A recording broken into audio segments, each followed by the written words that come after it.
bayan ng Pilipino nawindang sa pasabog ni Maharlika noong April 1. Naakala nila ay niloloko lang sila ni Maharlika because it falls under April Fools. Ito'y patungkol sa mga dokumentong inilabas ni Maharlika laban sa Pangulong si Bongbong Marcos Jr. na isang adik. Siyempre, ang sagot ng PDEA at kampo ni Pangulong Bongbong Marcos, pati na ang trolls na bayaran, ay fake news raw.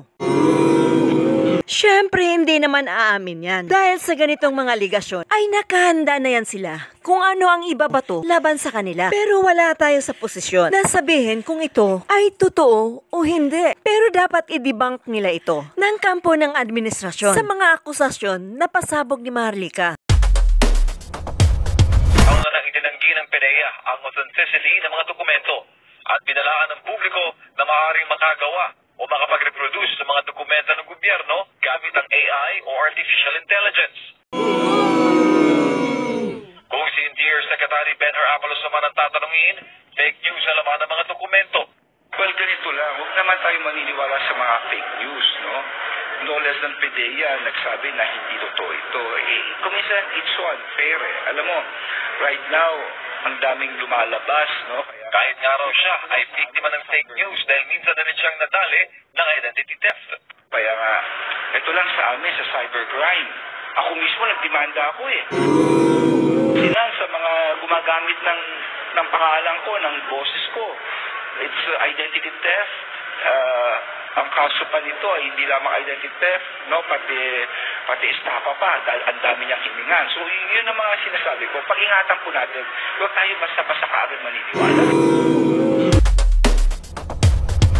Ang pagkaugnay ng Pangulo sa drug issue ay karapatan ng mamamayang Pilipino ang estado ng kalusugan ng kung kaya pa ba niya pangasiwaan ang bansang Pilipinas, lalo na ito ay kapakanan ng mamamayang Pilipino. Nitong huli, inconsistency ang mga huling pahayag ng Pangulo. Makipaggirahan sa China, then focus sa economic chacha. Ano ba talaga?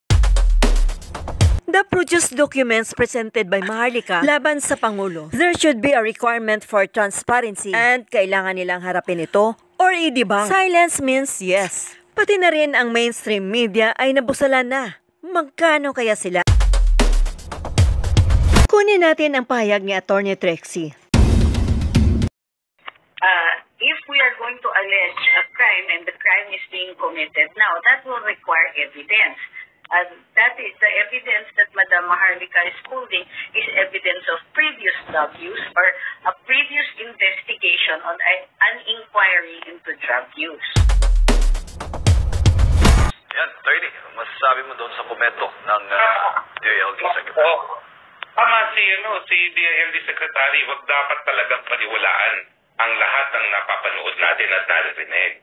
Pero dapat maintindihan din ni Secretary Benher Abalos kasi no less than a former president na may access sa intelligence na nagsabi na pinakitaan siya ng PDEA ng ebidensya. So, kung ikaw ay nag-iisip kung dapat paniwalaan o hindi, papasok sa isip mo, baka ito yung nakita nga ni Presidente. Diba? Una-una yan. Pangalawa nga, bakit yung denial parang mali eh. Yung denial, ginagamit na wala sa computer system. Wala naman tayong pinag-uusapan na electronic document na kinakailangan nakapasok sa isang computer system. Simple lang yan, papel. Napakalakas ng ugo-ugo kasi siyempre lahat tayo naaabala nga doon sa estado ng pag-iisip ng Presidente. Lalo na ngayon na parang nasa aberya na ang buong Pilipinas at may posibilidad na mamamatay ang ating mga kababayan sa isang giyera na hindi natin maintindihan kung anong pinagsimulan.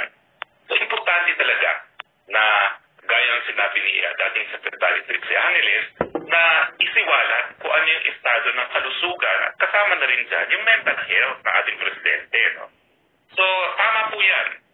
Lahat po tayo nagiging biktima ng fake news. Ako nga, kahapon lang naging biktima ako ng fake news.